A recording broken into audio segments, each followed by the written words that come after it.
नमस्कार दोस्तों। तो स्वागत है आपका चाणक्य एमसीक्यू में। तो आज हम बात करने वाले हैं जीव विज्ञान की कुछ महत्वपूर्ण शाखाओं के बारे में। तो पहली शाखा का नाम है एपीकल्चर। एपीकल्चर का मतलब होता है मधुमक्खियों का पालन करना। अब आपने देखा होगा बहुत सारे लोग अच्छा शहद प्राप्त करने के लिए मधुमक्खियों का पालन करते हैं, जिसे बोलते हैं एपीकल्चर। नेक्स्ट है सेरीकल्चर। सेरीकल्चर का मतलब होता है रेशम कीट पालन का अध्ययन। अब इसमें क्या होता है कि रेशम के कीट होते हैं उनको पत्तियां खिलाई जाती है, जिससे वो रेशम का उत्पादन बढ़ाते हैं और अच्छी मात्रा में अच्छी गुणवत्ता का रेशम प्राप्त करवाने में हेल्प करते हैं। नेक्स्ट है पीसी कल्चर। पीसी कल्चर का मतलब होता है कि मत्स्य पालन। मत्स्य पालन होता है कि मछलियों को पालन करके उनका उत्पादन बढ़ा के और अच्छी आमदनी प्राप्त करना। नेक्स्ट है माइकोलॉजी। माइकोलॉजी का अर्थ होता है कि कवकों का अध्ययन करना। आपने घर में देखा होगा कि रोटी पे वाइट कलर की फफूंद लग जाती हैं, वो तो उस फफूंद के अध्ययन को बोलते हैं माइकोलॉजी।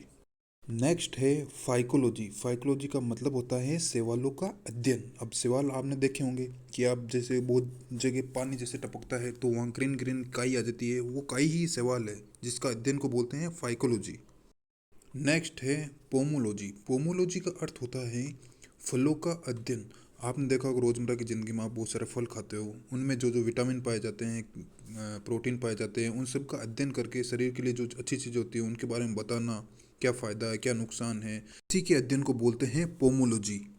नेक्स्ट है ओर्निथोलॉजी। इसका अर्थ होता है पक्षियों का अध्ययन करना, जिससे पक्षी की जाति, वंश, कुल आदि के बारे में पता किया जा सकता है।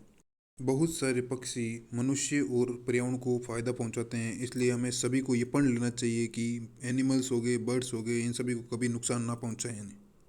नेक्स्ट है एंटोमोलॉजी। तो आपको याद रखना होगा एंटोमोलॉजी का अर्थ होता है कीटों का अध्ययन करना, कीटों के बारे में जानकारी प्रदान करना कि कौन से कीट कौन सी फसल में फ़ायदा पहुंचाते हैं, पॉलिनेशन करवाते हैं।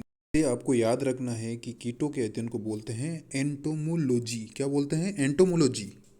नेक्स्ट है इक्थियोलॉजी। इक्थियोलॉजी का मतलब होता है मछलियों के बारे में अध्ययन करना, उनके बारे में जानकारी प्राप्त करना, उनके बारे में पढ़ना, पूरी डिटेल स्टडी करना। और इस मछलियों से मनुष्य को बहुत ज़्यादा फायदा होता है, इसलिए आपको याद रखना है कि मछलियों के अध्ययन को बोलते हैं इक्थियोलॉजी। नेक्स्ट है डेंड्रोलॉजी। डेंड्रोलॉजी का अर्थ होता है वृक्षों एवं झाड़ियों का अध्ययन करना। तो आपको याद रखना है कि वृक्षों एवं झाड़ियों के अध्ययन को क्या बोलते हैं? डेंड्रोलॉजी। क्या बोलते हैं? डेंड्रोलॉजी। नेक्स्ट है ओफियोलॉजी। ओफियोलॉजी का अर्थ होता है सांपों का अध्ययन। तो आपको किस तरह याद रखना है कि सांपों, कोई पूछ ले आपको सांपों का अध्ययन क्या बोलते हैं, तो आप बोलोगे ओफियोलॉजी। नेक्स्ट है सोरोलॉजी। सोरोलॉजी का मतलब होता है कि छिपकलियों का अध्ययन। तो छिपकलियों के अध्ययन को क्या बोलते हैं? सोरोलॉजी।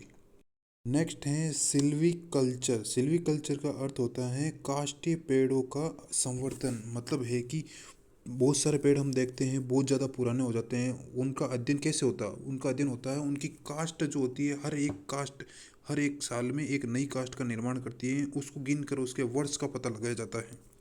यदि आपको वीडियो अच्छा लगा हो तो सब्सक्राइब, शेयर, लाइक, कमेंट ज़रूर करें। इसी प्रकार के और नए नए वीडियो देखने के लिए थैंक यू।